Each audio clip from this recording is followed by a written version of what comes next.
Hi, it's Penny here. Welcome to another reading vlog. So, I think by the time you're watching this, it will be well into July, or of course you may be well in the future. But right now, it's kind of the end of June, the 26th, I think. And my plan for this vlog is to try and finish off my June reading plans.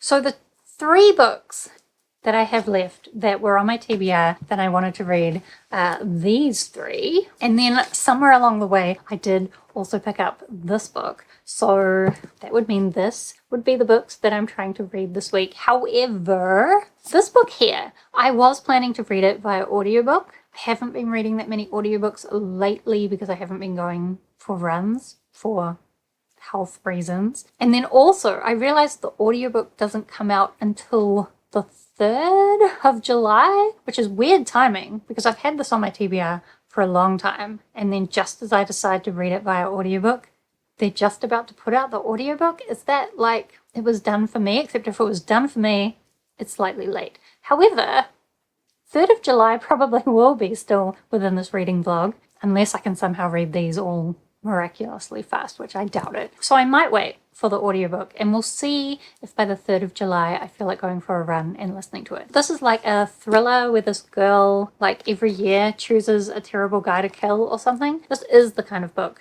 that I like reading via audiobooks, so it probably is a good idea to wait on this one. Then as well, I'll probably tell you about this one when I get to it, but this is a sci-fi series that I'm super hyped to be continuing. But I will start with these 2. This one, Parable of the Sower by Octavia E. Butler. I read some, I want to say multiple things by Octavia Butler, but I can only think of Kindred right now. Anyway, this one is a story about this woman. It's kind of in a post-apocalyptic type version of our world, and she has the ability to feel the pain of others. I've said that like it's a strength, and maybe it is, but it's also not great, like very painful for her. But I think actually in this book she's going to create some kind of like religion based around empathy, and I think as well it's all kind of written as like journal entries. It's also set, I think, starting in 2024 and maybe going until 2027. So now is the time to read it. So this is what I will start next as my like physical book.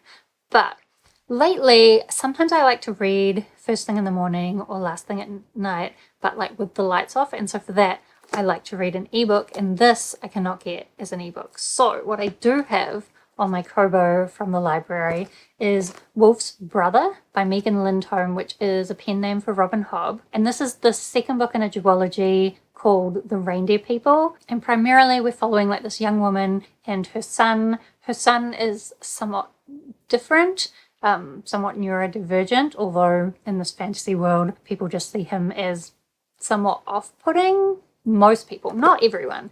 So she is kind of struggling to find a place for her and her son, given that a lot of people are not accepting of him. And then she has kind of come across these reindeer people and been forming a relationship with their people. But there's also a lot of other stuff going on. Initially, they were living with some other people where her son had been taken on as an apprentice by this shaman who is a horrible old man. And there's also in this new group of people that they're staying with some really awful people. And it's just like a very complicated situation. Robin Hobb, I will keep saying Robin Hobb even though this says Lindholm. Robin Hobb is just so good at like writing these really difficult situations and really making you relate to and feel what the characters are feeling. So I think I'm about 20% of the way into this. We will continue it.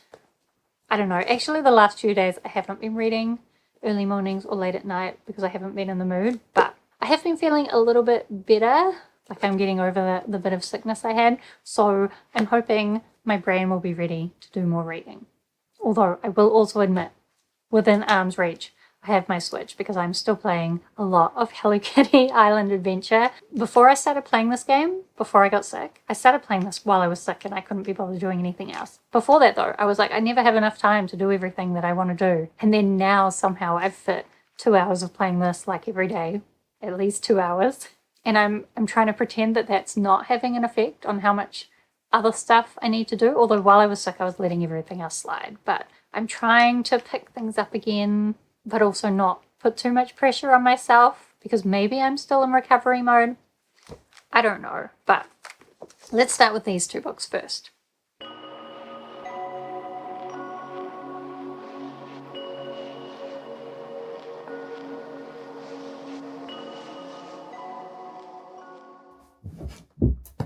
Hello. So I really want this to be like my just pick up and go kind of vlogging camera, and yet I'm still not sure that I'm really happy with what I'm doing with it.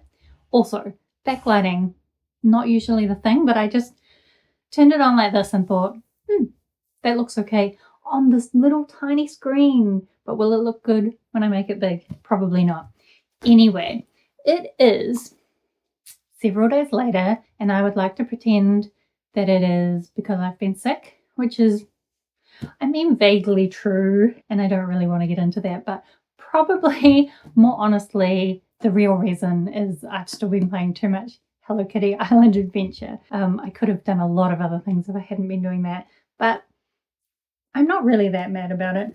Also, I haven't really read that much of this. To be honest, I've been struggling to get into it because it's very slice of life. Like, even though there is this big dystopian kind of situation going on around her, really her journal, at least for the first half, have been her just kind of like detailing things that are happening with people in her community. And yes, there is this kind of like brewing violence and danger around them, and there are like violent things happening, but mostly the way that it's written still feels very slice of life. Maybe it's because our world is too close to dystopia that now when you read dystopians you just think that's just life, isn't it?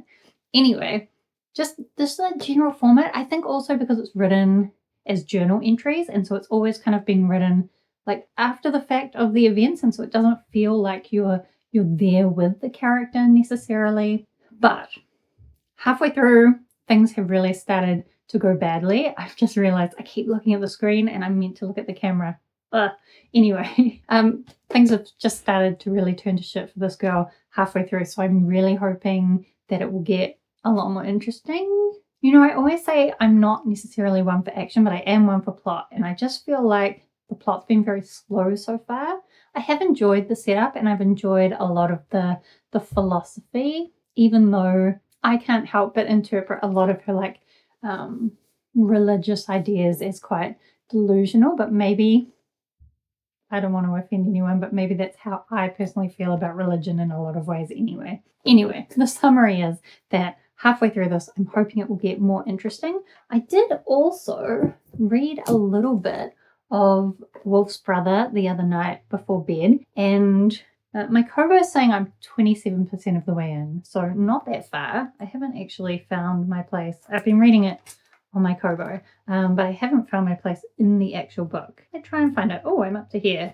Page 76. So this one as well, it's interesting because in a lot of ways this is also very slice of life, but it's slice of life like very heavy with emotions. Maybe part of the problem I'm having with this is that the main character is very stoic and just very rational about everything that's happening. Like even right at the end when everything's turning to shit and she is having an emotional reaction, it's still pretty low-key and sensible, and she's just like focused on what should I do next. Whereas that's not necessarily untrue about these characters either, but it's very slice of life, but it's all very heavy with emotions. Like they're thinking about their emotions a lot. And actually less has probably happened in this, but it's made me feel a lot more. Although only 25% of the way in, and something's just gone wrong in this one too. So things went wrong in this book a lot quicker than things went wrong in this book. Both of these are quite short books. They're probably similar lengths, are they? 268. This one is slightly longer. So that means that's taken me even longer to get to actual things happening in this one, whereas this one has gotten to it a lot quicker, even though it's kind of written more slow-paced, but in some ways this feels more slow-paced. I don't know if I'm making any sense anymore.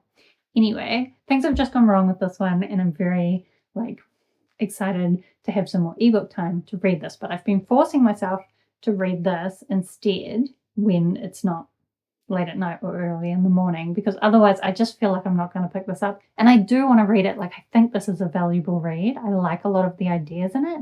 I'm just not feeling like really invested and drawn into it. And also, I have this over on the shelf here because I'm really excited about picking this up. But if I'm going to have time to read this week, I really need to get this finished. So I'm going to try. I was going to say this afternoon, but honestly, the afternoon has somewhat disappeared on me. So I guess we'll see.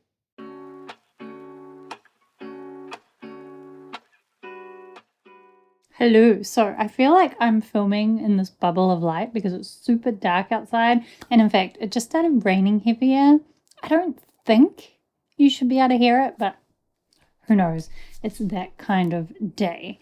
Anyway, I wanted to tell you an update because I finished reading Parable of the Sower, and I don't know how I feel about it. I feel like a significant part of the second half felt kind of like a zombie movie or a zombie TV show. Like, I haven't seen The Walking Dead, but it was giving me those kind of vibes because basically we have a lot of people walking to travel, and there's a lot of dangerous people around. Even if they're not zombies, they kind of have that still like apocalypse kind of feeling to the way that they're surviving. And there are some people around who are like addicted to this drug that you could almost call those people zombies.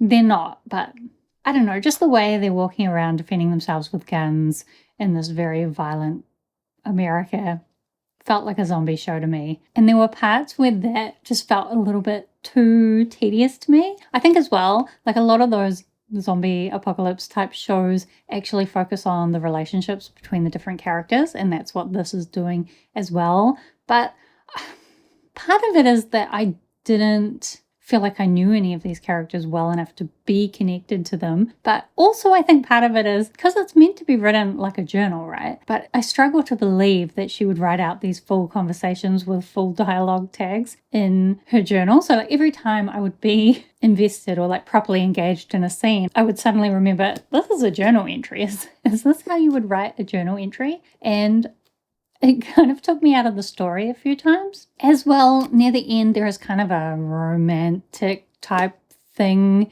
an age gap romance, I guess you could call it. I'm never into those, and I didn't buy into this one at all either, so I didn't really like that. So I guess I just spent a bunch of time complaining. Overall, though, I do think this is a really good book, probably a really valuable read, especially in our current dystopian, especially with it being like so close to a possible reality or even in some parts actual reality. But as well, the ending really leaves it open for the second book. So now I need to read the second book, which I've realized I didn't put on my July TBR. So I have to get it from the library and try and squish it in somewhere, or otherwise wait till August to continue it. I just think as well, like even when they're on the road in the survival mode, most of it still felt kind of really like slice of life, really focused on the functionalities of survival. Maybe all my complaints come down to there wasn't quite enough plot for me, but I did like the ideas in this, and I hope that they might be expanded on a little bit more in the second book. I didn't feel like this book had enough of a chance to really get into a lot of it. Whereas actually the other thing that this did remind me of is I Who Have Never Known Men by someone Hoffman, Jackie? Anyway, that book, this felt very similar to that in some ways because it is also a young girl who's very like confident in her own ideas or her own thinking, kind of traveling with a group of people. Or like the first half of this book is her living in this community, right? Which is also kind of the first part of I Who Have Never Known Men. And then the second half of both books is a little bit of like traveling. So I feel like you could draw a lot of parallels between them. But I Who Have Never Known Men somehow, even though I think it might even be a shorter book, manages to fit in a lot more of this young girl's thinking, and this one never quite managed to get as much of it in as that. So even though there are a lot of thinking points in this, I feel like I Who Have Never Known Men had more thinking points. It's still a valuable read. I think that's the summary of this, and I'll think about it, especially when I pick up the sequel. So next, I'm super excited though to be picking up The Fallen. So this is the sequel to, where did I put it? The Outside. This one though, I think is actually going to follow the girlfriend of the character from the first book. These books are set in a world where there are like AI gods, and when people die, these gods will like absorb their souls, maybe, or their information into themselves. And so it's in the AI god's best interest for humans to be doing really great things so that they can then absorb that. And like each god kind of focuses on absorbing different areas of people or different types of people. But of course, as well, the AI gods don't want humans to get out of control, so they don't want them to do particular things. And in the first book, we were doing a bit of a experiment with this power reactor that went sideways, and they had to send in the angels, which are like these humans that have special features and are also more connected to the gods. And I'm not really sure where this one is going to focus other than the fact that it's following the main character's girlfriend. And I expect more of the angels, which I'm excited about. So I'll continue that, and I guess that's all I've read and really all I've done. I was kind of surprised how long it took me to get through this one, but I think it's because there are a lot of points in this where you kind of have to stop and reflect. Like I probably could have read it quicker if I just like powered through and just like read the words, but because I was also processing the words and thinking about them, I read it a bit slower. So I think this one will be a little bit more plot and like still thought-provoking, but hopefully, even though it's longer, it's not that much longer, to be honest. This is only 340 pages. Books are quite deceptive sometimes, aren't they? Anyway, maybe this won't take me that long to get through. That's my hope. Hello, so welcome to Casual Saturday. I have been spending most of it, playing Hello Kitty Island Adventure, but I think I'm about to change modes, but still remain very relaxed because that's the kind of day we're having. I'm going to pick up The Fallen. I have actually started it, and I think I'm 80 pages in, which is only 3 chapters. The chapters are kind of longer chapters, which isn't my favorite, but I'm quite intrigued by this. It seems like in the second book, to a large degree, we're going to be following a lot of the secondary characters from the first book, and a lot of them don't really have main character energy. They are like the puppy dog sidekicks. So that's an interesting approach, and I'll be interested to see what it does with it. In 80 pages, not much has happened other than it's kind of set up following on from the events of the first book, which I won't spoil. We kind of got a bit of a resistance going, and I guess our main character is part of this resistance group where most of them have been quite mentally affected by the events of the first book, or were they always a little bit different? Maybe. And they're kind of working with a lot of other resistant groups, and there's a big conversation happening about a lot of these other resistance groups are asking for weapons, and they're kind of deciding like when is violence okay, because in general they're not really wanting to resist in that way. So that's kind of one side of things. The other side is the angels, and there's a couple of different groups of angels working mostly against the resistance. And I can't think of anything else to say about the angels that isn't spoilery, but I do really like the angels. I wish we were getting a little bit more of the religion in this, or like what I loved about the first book was the way that it was framing this like AI gods and the whole religion around it, and also this scientists' very different views about the world, whereas this so far isn't quite as weird as I would like it to get. So I'm hoping it's going to get weirder. That's my hope for this. Then as well, I have actually read a bit more of Wolf's Brother. I think I'm about 40-something% of the way through, so still not that far through. I'm really liking the way all the different kind of personal threads are coming together. I'm really hoping, like all I really want from this book is for this one particular guy to have a bad time and all my other characters to have happy endings. That's all I want. Will I get it? I don't know. But once again, Megan Lindholm or Robin Hobb is just so good at making me feel the feelings that these characters are feeling and feeling so invested in what's happening with them, even though in a lot of ways not much is happening. I don't know. It's funny reading this just like in tiny little bits, because even though it's such a short book, I feel like it's taken me a long time to get through it. But in some ways that means I'm spending like not necessarily more time with the characters, but like they're in my head for a longer time. And so I feel perhaps even more invested. Anyway, I haven't been very good lately at reading late at night or early in the morning, but I am feeling a lot better now, actually. I think relaxing was what I needed, relaxing and resting. So a little bit more of that. Hopefully my brain will be up for some good morning reading and I can make some proper progress on that book. I am also trying to catch up on some booktube stuff this afternoon, but I think we'll do a decent amount of reading this before I even look at any of that.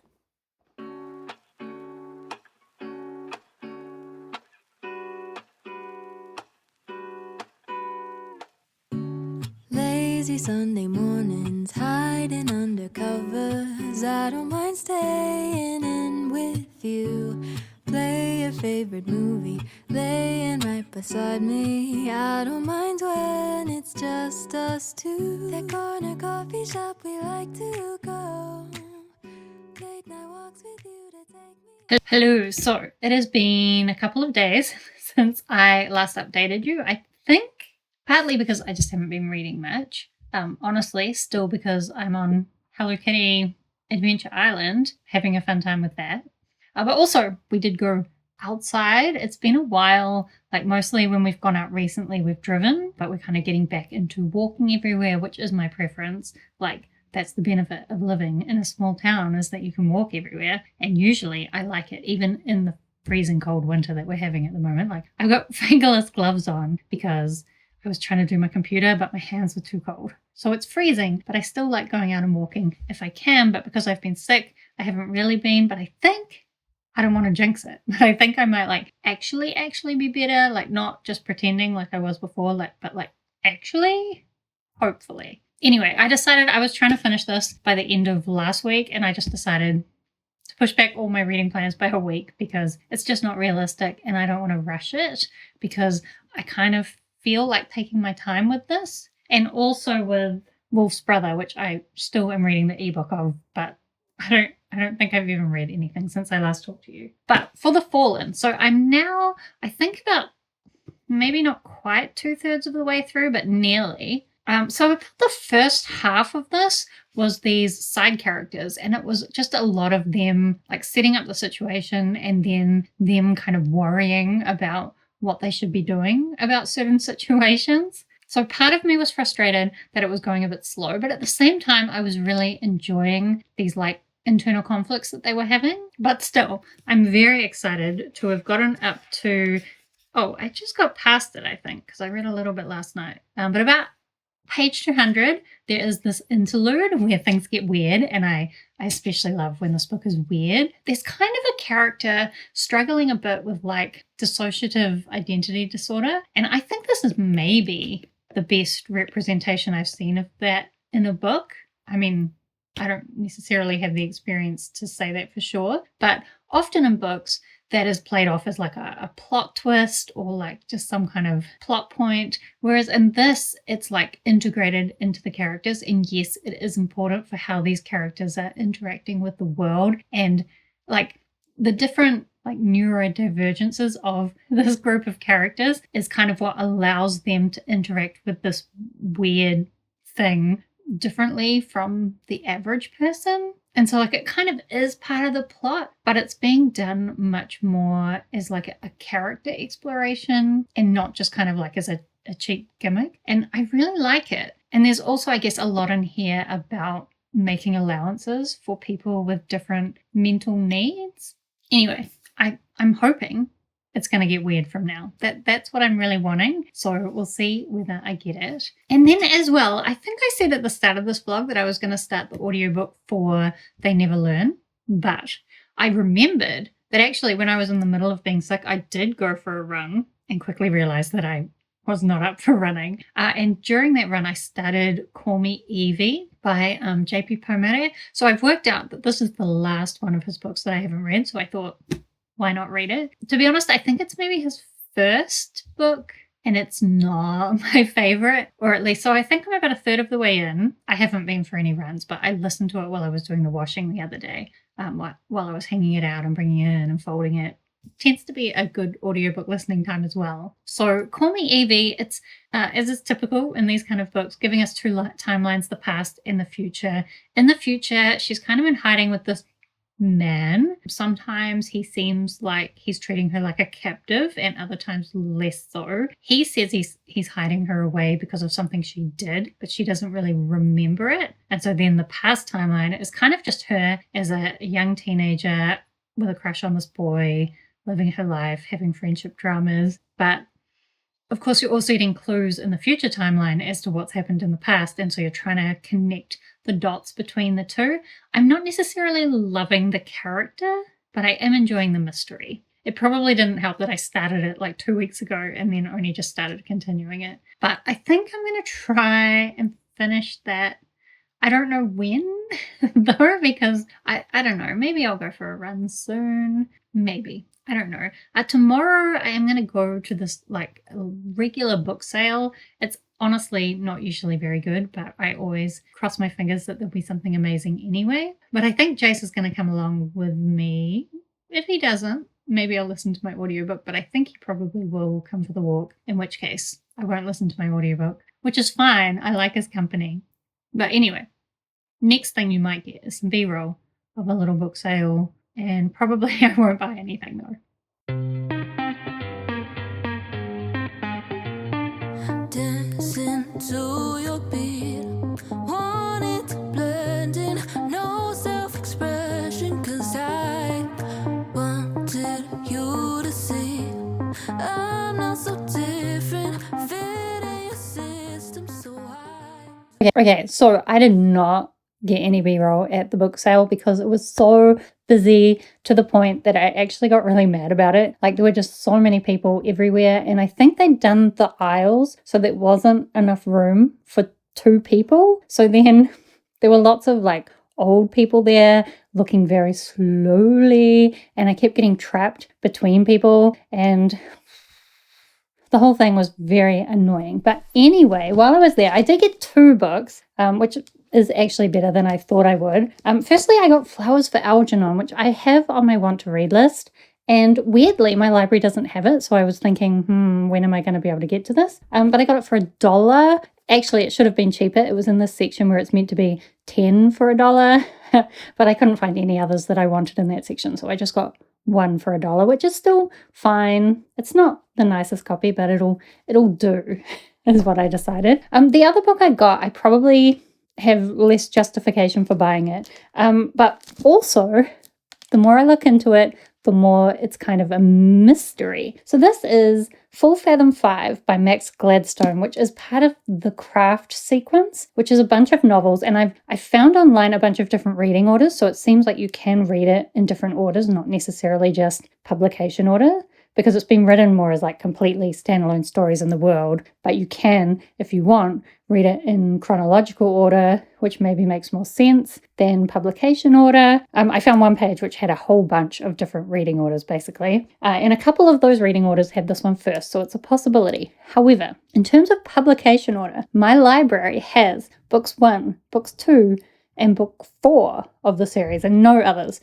But this book is book 3 in that way. So this is the one they would be missing. And you can see this is actually an old library book. Like this was a library book. So it just seems unlikely to me that the library would have gotten rid of this 3rd book in the series and not the other ones. So I actually think, even though I don't really like talking to people, I still think I might go to the library and ask them about this mystery. Like, did somebody actually just steal this from the library or lose it from the library, and that's why the library doesn't have it? It just doesn't seem right to me, so it's a fun little mystery for later. Okay, then I also finished reading the books that I was reading. The Fallen. I finished this. I don't think this was exactly the book that I was expecting. It didn't really do enough with the like AI god religion stuff like it did in the first book, but I think I still liked what it was actually doing. Like, the disability rep was really interesting, and kind of the whole political situation. And in the first book, I think it was more focused on the AI gods as religion. In this one, it's more focused on them kind of as like a government force or especially like the angels as like a government force that's kind of oppressing these people in the area, and our main characters are all kind of working with the resistance. And actually this book was a lot more like multi-perspective than I was expecting, which is probably for the best because, as I said, I don't know that the characters I thought it was going to focus on initially really could have carried the story all on their own. But with the full cast, it was definitely interesting. So I don't think I love this as much as I love the first book, but still very satisfying. And I'm really interested to see where she's going to go with the third book. I'm still hoping weirder. That's my hope. I feel like something is in my eye, but I can't find it.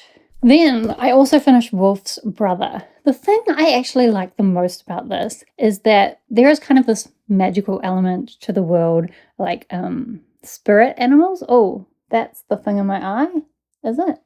Nope. It's probably just makeup, honestly. Anyway, with this, there's kind of like these spirit animals and these like shaman type people that interact with the spirit animals, but it's written in such a way that you can interpret for yourself whether you think those spirit animals are real or not, and whether the magic is real, or is it just some kind of hallucinations that certain people are having. Either way, the storyline is still satisfying. There were, as you would expect from a Robin Hobb book, some really awful things that happened near the end, like it did make me want to cry, but also putting aside those awful bits, the ending was almost everything I would have wanted. I didn't get happy endings for everyone, but some people. And also, the guys that I hated got what they deserved, so that was great too. I just think this book really made me feel things, and I enjoyed it. Like, to get that little shot of Robin Hobb emotional trauma from such a short book was great. Then as well, I almost finished off Call Me Evie by J.P. Pomare. I think I've got about an hour left of the audiobook, so I guess I'll finish that off in my next vlog. I'm so close. But I also can't really tell you anything. I guess a lot of it, like the past story, I think I talked about this before, right? The past story is all this young teenage girl.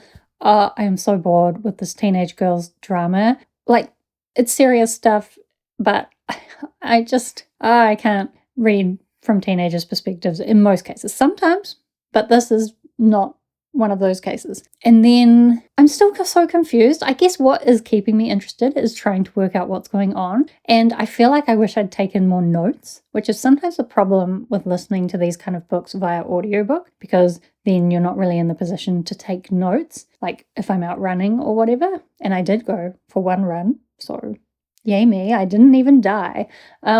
So I wish I'd taken more notes so that maybe I could figure out the mystery. But at the moment, I'm still feeling like I don't know what's going on. I'm waiting for it to hit and for my mind to be blown. That's what I'm hoping. I do know this is one of J.P. Pomare's really early books, so it might not pull off the twists as well as I'm hoping. I guess we'll see. Also, I know I said I'd read this.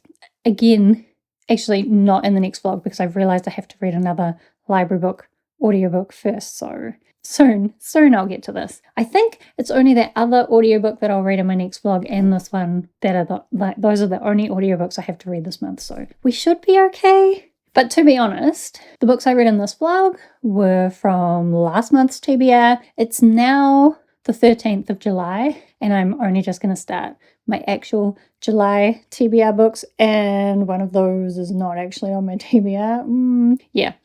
My TBR is going to not go so well this month, I think, but never mind. Anyway, that's a problem for next week. For this week, I'm pretty satisfied with the books that I read. Like, this one was more like interesting in an intellectual way while still having like some really great characters, and this one was all the emotional reading that I needed. So let me know if you've read any of these. I'd love to chat with you about them down in the comments, or let me know what you've been reading lately. Do subscribe if you'd like to see more of my bookish videos. Otherwise, thank you so much for watching. I hope that you are doing well, and I will see you next time.